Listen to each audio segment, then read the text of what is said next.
I have serious reason to believe that on this planet things are coming to a head, and our invisible jailers are going to fight tooth and nail to prevent this.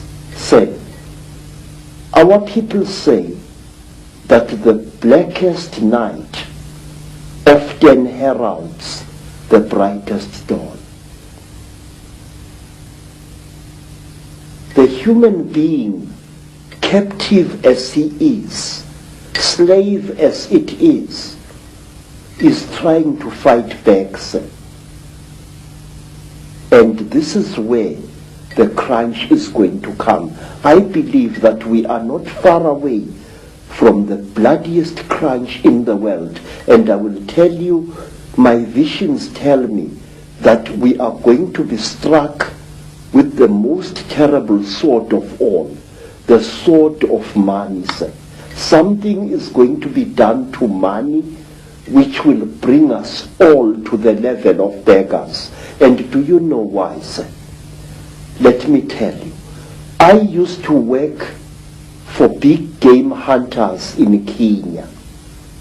And one of them was an Italian gentleman. This Italian gentleman was such a powerful hunter, a white hunter. He used to shoot 2 bull elephants a day in Kenya, and he used to celebrate the shooting with a huge bottle. He called it a magnum of wine. I remember him pouring some of the wine onto the heads of the dead elephants.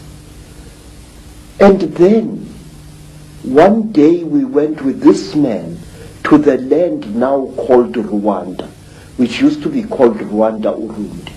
We went up the mountain, and there, accompanied by pygmies, he shot a gorilla, a huge ngangi with silver fur all along its back. And the great beast died so bravely that this Italian hunter started weeping like a woman. He fired us, told us that the job is finished, and he never hunted again. Sir, what I'm trying to tell you is this, that something inside us human beings is beginning to fight back against the Chitauri. Something inside us human beings is beginning to say no. And the Chitauri are going to drag us all right into hell itself in order to restore their power over us. Let me show you. Who would have thought in the 1950s, during the time of the Cold War, when everybody was expecting a bloody Third World War between Stalinist Russia and the Western nations, when British, American, and even Russian nuclear bombs were exploding all over the place, who would have thought that a few decades after that, there would come a time when a group of young men and women, the people of Greenpeace, would sail their ship, the Greenpeace Warrior, into a nuclear zone to prevent the French from testing one more atomic bomb. This tells us that something inside the human soul is fighting back.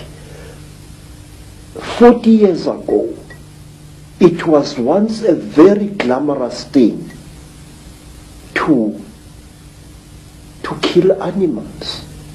Today, a big game hunter like my Italian friend would never dare show himself in some hotels. He would be spat at and he would be beaten up by people, because the hero of yesterday, the Bwana Banduki, the gun Bwana of 40 years ago, is today a murderer. Now, things are coming to a crunch. 40 years ago, nobody cared a damn about the environment. People did not even know that there existed such a thing as an environment or a food chain. Today, there are people who would rather lose their lives than not save a bug which is drowning in a river. A God is being born inside us, all of us. But herein lies the danger. We must be aware of the Chitauri. They are real entities. They leave scars on human bodies. They kill people. They are murdering South Africa even as we are talking now. Every word you and I are speaking now is spoken too late, Mr. David Icke. AIDS is rampaging through our communities. And I have found a new disease in Botswana, which nobody is talking about even. It is 20 times more vicious than AIDS. It is called Ebola. Oh my God. And we must please be aware. Let nobody laugh when we talk about conspiracy theories. But there is one thing, sir, that I beg that you and others like you should discard. Una momento, as they say in South America. Stop calling the conspiracy a theory, sir. Theories do not kill people, Mr. David Icke. Theories do not murder innocent children. Theories do not put multiple murderers of Kabila's stripe into power in countries. Absolutely. Theories are just ideas floating in the air. The conspiracy is real. It is there and it kills.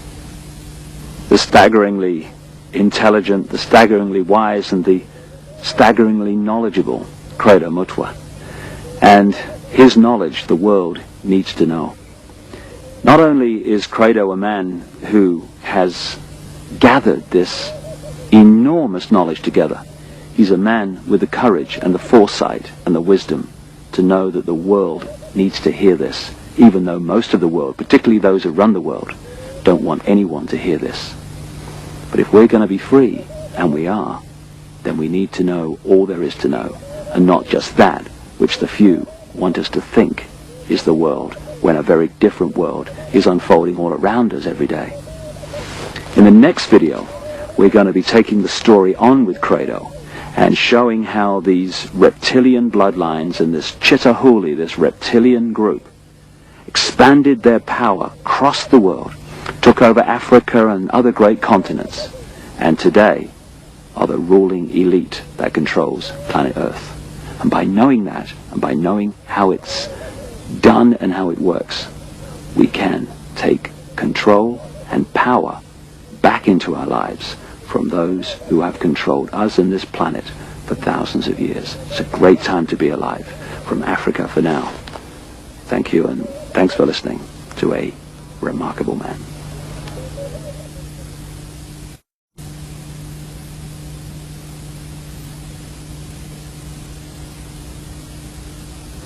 Hello and welcome for a second time to Africa, the countryside of South Africa, just outside Johannesburg, for the second in our series with Credo Mutwa, the Zulu Sanusi, or shaman, as many people around the world would call him, the keeper of the history, the true history of Africa and the Zulu people, and the official storyteller, in other words, the carrier of the knowledge and the symbolic stories of the Zulu nation. He is, without any question in my mind whatsoever, the most remarkable, astonishing man it's been my honor to meet. And to share his incredible knowledge has been a time that I personally will never forget. In the first of these videos, we discussed with Credo the story of the Chitahuli, the reptilian extraterrestrial race from another world that came to the earth in the far ancient world, that brought advanced knowledge which built many of the, according to conventional history, unexplainable, magnificent structures all across the world, thousands and thousands of years old, and also interbred with humanity, creating hybrid crossbreed bloodlines.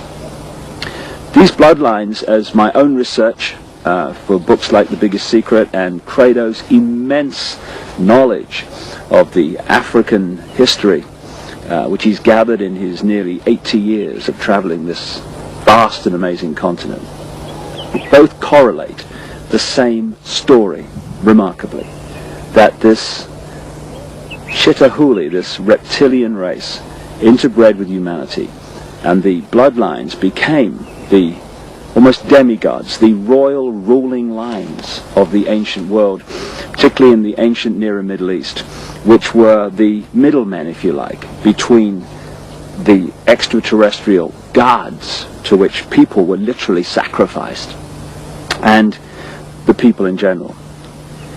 And as the genealogical research is showing, these crossbreed bloodlines, the Nephilim, as the Old Testament of the Bible calls them, the result of the interbreeding between the sons of God, as the Bible calls them, the sons of the gods in the true translation, and earth women, the marriage, the bringing together of the sons of God and the daughters of men.